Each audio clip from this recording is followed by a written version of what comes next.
Now you walk around with 50 in your trousers. Diamonds bullying on my chest, no fucking blouse. Bitch, I make it rain shower. You dig that? They wanna know a thing about you. You feel that?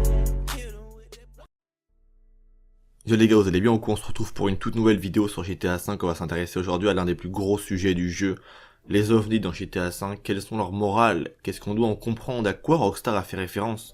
L'une des questions qui demeure la plus intéressante selon moi, c'est pourquoi, à la fin de toute cette quête du monde Chiliad, on découvre un hologramme d'un ovni siglé FIB. Pourquoi également le FIB a sa place, a priori avec les engins? Pourquoi ils sont directement en lien? Pourquoi un crash d'ovni? Pourquoi un œuf? Pourquoi des faux aliens dans le jeu? À quoi Rockstar a fait référence? Et surtout, à quoi les joueurs sont tombés dans le panneau tous dans GTA V?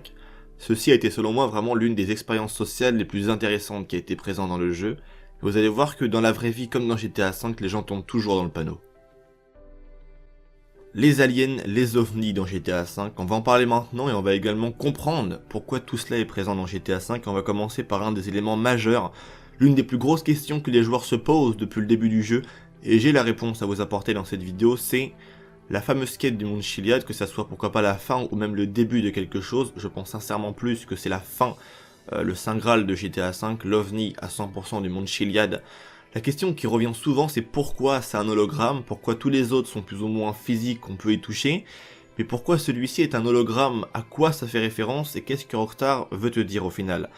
Que ça soit comme je viens de le dire à la fin ou même le début pourquoi pas d'une quête, dans tous les cas que les joueurs qui croient au mystère ou non, et même ceux qui y croient plus particulièrement, qu'ils le veulent ou non, ça implique directement l'implication même du gouvernement dans ce qu'ils appellent eux un mystère. On le voit clairement, tous les engins se ressemblent, c'est bien fait pour quelque chose, et même celui-ci qui est à la toute fin du jeu, qui est pour les joueurs le début ou la fin d'une quête, je ne sais pas, ça dépend des avis. Dans tous les cas, le gouvernement est en lien avec ces engins. Pourquoi Rockstar a fait ça dans le jeu? C'est un truc qui est demandé maintenant depuis GTA San Andreas à l'époque. Tous les joueurs voulaient des ovnis, voulaient donc des aliens dans un GTA. Ça fait partie un petit peu du fantasme de la société et les choses qui nous font rêvasser, qui nous plaisent. Quand on va voir un film au cinéma d'invasion alien, on kiffe tous. Dans GTA V, quel est le DLC qu'on aurait aimé tous voir venir? C'est le DLC Invasion Alien. Pourquoi? Puisque maintenant c'est quelque chose qui rentre vraiment dans les mœurs, je vais dire un peu dans la société actuelle. Les gens sont fans des aliens et imaginent que la première chose que les aliens pourraient venir faire sur Terre, c'est donc nous attaquer. Et je pense que sincèrement le projet Bluebeam, ou même pourquoi pas le nouvel ordre mondial, fonctionne très très bien sur nous. Et on voit même que dans l'état d'esprit des gens, c'est l'une des premières choses que feraient donc les aliens. Mais en réalité je ne pense que pas du tout, puisque tout ce manchon d'aliens a été inventé bien sûr depuis ses débuts par le gouvernement. Et c'est exactement la même chose que Rockstar veut nous dire dans GTA V. Pourquoi? On voit qu'il y a un peu beaucoup d'incohérences dans le jeu GTA V, beaucoup de choses qui, quand on y pense vraiment et quand on prend le temps d'y réfléchir, sont vraiment toutes connes, des choses auxquelles on n'a pas pensé depuis le début. Je vais prendre pour exemple la première mission que l'on fait avec Michael, qui s'appelle Fais tourner, son nom est aussi très intéressant d'ailleurs, où Michael va donc prendre de la drogue et ainsi voir apparaître des aliens devant lui qui vont essayer de, par le mental, comme on le voit bien par les gestes qu'ils font, on voit bien que c'est quelque chose qui est mental, avec l'effet bien sûr de la drogue, qu'elle a bien sûr sur Michael, mais il y a un truc qui est tout con, qu'on n'a jamais pensé, c'est la manière de se déplacer, de marcher, de courir. Des aliens, ils ont quand même une manière très très proche de celle des humains de se déplacer. Comment pouvez-vous expliquer qu'une civilisation qui n'est pas la même que la nôtre, qui n'est pas de l'espèce humaine, qui n'a rien à voir avec notre morphologie, notre manière de se déplacer, la manière dont nos os ont plus ou moins la fonction de se plier, qui nous donne ainsi cette manière que l'on a nous, propre à nous-mêmes de marcher, pourquoi ces aliens auraient exactement la même que nous? Ça voudrait peut-être dire qu'au final ce sont des hommes et non pas des aliens.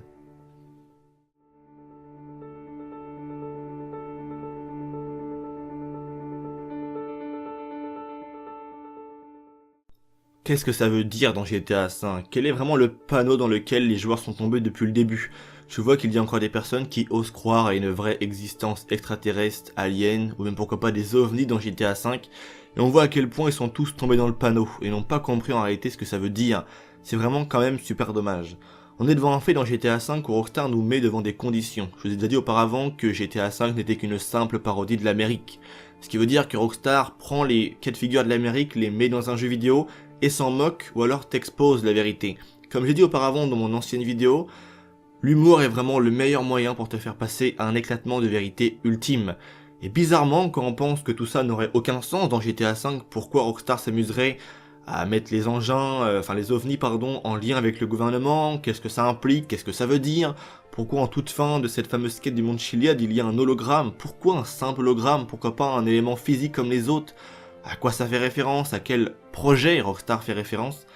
C'est vraiment super simple à comprendre en fait, puisque quand on fait des recherches un petit peu irréelles sur ton PC, sur internet, avec ce que Rockstar te dit dans GTA V et qu'on essaye pourquoi pas de trouver des réponses aux questions qui sont posées dans GTA V. Pourquoi c'est l'homme qui dirige ces engins? Pourquoi c'est l'homme qui est derrière tout ça? On va trouver des réponses. Et ces premières réponses, ça vient le nouvel ordre mondial, ça commence aussi par le projet Bluebeam, tous ces éléments qui font en fait que tout ça n'est qu'un mensonge raconté à l'humanité maintenant depuis ses débuts. Tout ça en fait n'est que une action, un coup de théâtre, c'est le cas de le dire, du gouvernement. Je vous mets un extrait vidéo qui est lui vraiment super intéressant et qui va vraiment détailler encore mieux que moi tous les points de vue un petit peu du projet, comment ça a commencé. Ça va durer donc un certain temps. Donc je vous conseille vraiment de tout regarder puisque c'est vraiment super intéressant et on en parle juste après, c'est parti. Et au passage, vous allez voir qu'il y a beaucoup de points de ressemblance et même une grosse similarité entre ce projet qui existe réellement et GTA V. C'est parti, bonne vidéo à tous. Et finalement, l'étape 4 consiste à l'instauration complète et totale du nouveau gouvernement mondial en simulant l'ultime rencontre pour l'humanité. La fameuse rencontre avec des êtres venus d'ailleurs, dans le cosmos. D'après Dr. Stephen Greer, la préparation de toutes ces étapes sont déjà enclenchées. Il avance même que la plupart des rencontres et observations d'OVNI sont en fait des projets gouvernementaux américains d'ingénierie inverse, dans le but de préparer la conscience collective à l'existence d'êtres qui viennent d'une autre dimension. D'après plusieurs, l'élite est constamment à la recherche de moyens de diriger et de contrôler le monde. La menace d'une invasion venue d'ailleurs serait le meilleur moyen pour forcer la population de la Terre à laisser leurs différences de côté et à se laisser contrôler totalement par un gouvernement mondial possédant le monopole sur tout aspect de la vie humaine. Bill Cooper n'a pas cru en cela, mais il a cru cependant en l'existence de la technologie OVNI, que beaucoup de gens prétendent avoir vue et ont enregistrée. Mais cette dernière est une création gouvernementale pour la farce théâtrale qui fera suite à la guerre mondiale. L'ancien militaire va même plus loin, affirmant que la CIA paye les gens pour donner de faux témoignages d'observation et même parler des enlèvements par ces êtres dits extraterrestres. C'est une autre façon de répondre à la croyance en ces êtres. Cette technologie antigravité a été pensée et existe depuis les années 40, après avoir été créée entre autres par les nazis et les États-Unis. Ces derniers étant les premiers pionniers de cette technologie et étant la première puissance qui viendrait à le développer après avoir remporté la Deuxième Guerre mondiale, prenant au passage de nombreux scientifiques nazis au travers l'opération Paperclip. De ce fait, de nombreux scientifiques de la NASA ont des noms allemands, comme le fameux Werner von Braun, qui, avant sa mort, avait mis en garde contre de faux extraterrestres à venir pour attirer les masses vers un gouvernement mondial. Un chercheur polonais nommé Igor Witkowski, qui a écrit plusieurs livres sur la technologie allemande de cette période, a montré au chercheur britannique Nick Cook l'un des endroits où les nazis ont effectué des tests de la technologie antigravité dans un village aujourd'hui polonais qui était sous le contrôle des nazis. Bien que difficile à croire, cette technologie existe et est cachée au public, comme cela se fait avec d'autres progrès technologiques. Si nous regardons le système, nous voyons qu'il y a un bombardement constant de films sur les extraterrestres, films qui ont été faits depuis les années 50 jusqu'à aujourd'hui, alimentant ainsi la croyance à l'existence de ces derniers. Non seulement dans le cinéma, mais aussi les jeux, la musique, et bien sûr en termes de politique et de religion. De nombreux chefs de gouvernement qui ont parlé de l'existence d'extraterrestres, Ronald Reagan, Bill Clinton, Obama, le premier ministre russe Medvedev, l'ancien ministre de la Défense du Canada, Paul Heyler, l'existence de zones d'accès restreintes telles que la zone 51 et l'existence de bases souterraines ne doivent pas être seulement un aspect du renseignement militaire et le lieu où ils gardent des armes nucléaires, non. Assurément, c'est là qu'ils ont préparé toutes ces technologies et les progrès qu'ils nous cachent avec ces êtres humanoïdes créés dans les laboratoires. Bien que cette hypothèse puisse vous sembler complètement folle, c'est quelque chose qui a déjà été testé pour voir quel effet cela aurait sur le public avec une fausse présentation des extraterrestres. En 1938, une émission de radio réalisée par Orson Welles, écrivain et metteur en scène, a raconté une fausse histoire d'invasion extraterrestre supposée réelle. La réaction a été un succès. Des milliers de personnes ont fui la ville dans la panique. Voici l'easter egg des engins présents dans GTA V et selon à quoi Rockstar a fait référence dans le jeu. Ils ont bien sûr fait une référence à la vraie vie, du fait que le gouvernement invente beaucoup de choses grâce à ses projets du Nouvel Ordre Mondial, du projet Bluebeam, et c'est également l'easter egg de l'OVNI du Mont Chiliad. La question que beaucoup de personnes se posaient, pourquoi il est donc en hologramme? C'est uniquement une seule et même référence au projet Bluebeam, faire croire quelque chose aux gens, et c'est, on va dire, en fait, la question et même le principe sur lequel reposent les engins présents dans le jeu, parce qu'on s'est toujours dit quel serait le but, que le FIB dans le jeu fasse des engins, les crée, pour ensuite les faire voler. Bref, au final, ça servirait à quoi? Bah voilà à quoi ça sert, uniquement à te faire croire quelque chose à toi. Mais dans le jeu, Rockstar te permet à toi, en tant que joueur, de voir la vérité et de la comprendre avec les sigles FIB, tous les éléments du fait que les appareils se ressemblent tous, tout ça, et on te donne la possibilité à toi, en tant que joueur, de comprendre et de voir la vérité telle qu'elle est vraiment, et que Rockstar l'expose dans leurs jeux vidéo, mais non, beaucoup de personnes ont mal compris, c'est pour ça que maintenant, à chacun des GTA, on a le droit à un fucking mystère de merde qui ne sert à rien, puisque en fait ce mystère est expliqué par le fait que les joueurs soient dans l'incompréhension totale du jeu vidéo et n'ont pas compris en fait ce que ça veut dire au final, et c'est pour cela qu'ils créent vraiment un mystère, et que à chaque fois qu'il y a un GTA on y a le droit, c'est comme ça, c'est devenu maintenant une habitude, une tradition je vais dire. S'il n'y a pas un mystère dans GTA, les joueurs se sentent mal, mais en fait le mystère je pense est un peu que moi je trouve en fait une honte que devraient avoir les joueurs, du fait juste de ne pas comprendre le jeu, puisque au final, dans chaque GTA c'est la même chose, hein. Un mystère, le jeu maintenant 4 ans après il est fini, il y en a un autre qui sort, mais on n'a toujours pas compris le mystère de l'ancien, qu'on en rattaque un nouveau sur un autre, bref ça n'a aucun sens, et on se rend compte à chaque fois que c'est juste de l'incompréhension totale du gameplay, de l'immersion et du jeu vidéo, et c'est pour ça que dans GTA V, les OVNI sont bien sûr siglés FIB pour faire référence à tous ces projets, le projet du Nouvel Ordre Mondial, également aussi le projet Bluebeam, et c'est pour ça que celui du Mont Chiliad est bien sûr sous forme d'hologramme.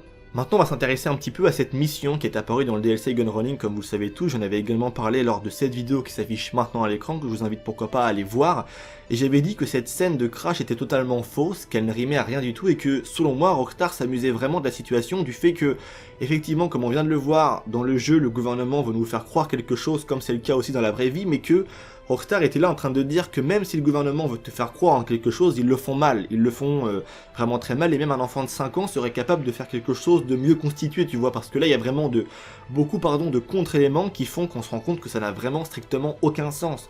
Quand tu suis l'histoire du jeu, tu te rends compte que c'est complètement bidon et nul à chier, quoi, excusez-moi de le dire, mais c'est clairement, et ça crève les yeux je trouve. Quand on regarde un petit peu cette scène de ce fameux crash, soi-disant d'un vaisseau avec des aliens qui ne sont même pas présents, ça on en parlera juste après, avec un œuf, avec des véhicules qui sont là, des militaires tous morts et tout, des cages aussi, on se rend compte déjà quand on arrive sur le lieu du crash qu'en temps normal, quand tu as bien compris le jeu, tu sais que ces engins-là qui ont tous cette même apparence-là sont faux. Donc déjà quand tu arrives déjà sur place normalement et que tu as compris un petit peu un minimum ce que ça veut dire dans le jeu, tu vois, tu te rends compte que déjà il y a un hic, tu te rends compte que l'engin est faux. Bon, on continue un petit peu. Tu sais également aussi que les aliens sont tous faux dans GTA V, que ça n'existe pas.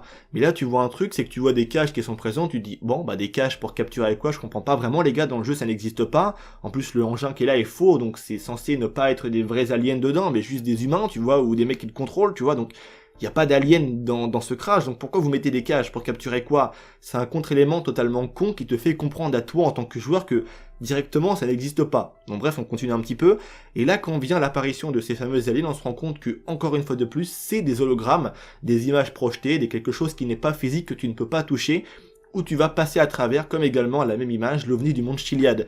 C'est exactement la même chose, et le terme d'hologramme est employé 2 fois dans le jeu, pour te montrer que tout ça n'est qu'uniquement une projection de quelque chose qui n'est pas physique, qui n'est pas réel, qui paraît vraiment réel, mais qui ne l'est pas en fait, et que ça fait bien sûr référence à tous ces projets du Bluebeam, etc. Je pense que ça vous avez compris. Il y a aussi un truc qui est vraiment super intéressant lors de cette mission, c'est qu'il y a également aussi le FIB qui est sur place. Ça me fait toujours marrer un petit peu de voir cela, mais on se rend compte que cette mise en scène est totalement mal faite, et on comprend bien sûr que même s'il y a un ajout de la part de Rockstar volontaire, on comprend que ça n'a pas de sens au final, et que même l'œuf qui est présent sur place n'est bien sûr pas du tout un vrai œuf alien, puisque tout ce qui l'entoure est faux, et que c'est une vieille mise en scène faite par le gouvernement qui est totalement pourrie, qui ne rime justement à rien du tout, uniquement pour te renforcer les choses et te faire croire à toi quelque chose, et c'est devant ce fait accompli que te met Rockstar, et qu'ils veulent te dire que tout ça n'est qu'une grosse connerie, mais malheureusement c'est incompris maintenant depuis tant d'années. Donc voilà, c'est tout pour cette vidéo, j'espère qu'elle vous aura plu, j'attends bien sûr votre avis dans l'espace commentaire, c'est vraiment ce qui m'intéresse le plus. Également aussi pourquoi pas mettre un gros like si la vidéo vous a plu, ça fait toujours bien évidemment toujours plaisir. Tous les liens également de tous les extraits vidéo que j'ai mis lors de cette vidéo seront présents en description, n'hésitez pas à aller faire un petit tour, c'est vraiment quelque chose de super intéressant et qui peut vraiment vous aider à comprendre beaucoup de choses dans GTA V par vous-même, non pas par le fait que je puisse vous l'expliquer au travers d'une vidéo. Je pense que se rendre compte des choses soi-même est toujours plus intéressant, puisque ça évite certains aspects de la compréhension, tu vois, qui ne sont pas vraiment intéressants. Quand quelqu'un te raconte quelque chose, tu vas avoir tendance à l'écouter, sûrement à le croire quand il dit quelque chose de cohérent, mais s'en rendre compte par soi-même, c'est d'autant plus intéressant. J'ai envie de dire, je vous dis à très bientôt pour une toute nouvelle vidéo. C'était Vince, prenez soin de vous, c'est vraiment le plus important, restez à l'écoute parce qu'il y a vraiment du très lourd qui arrive. Allez, peace les gens.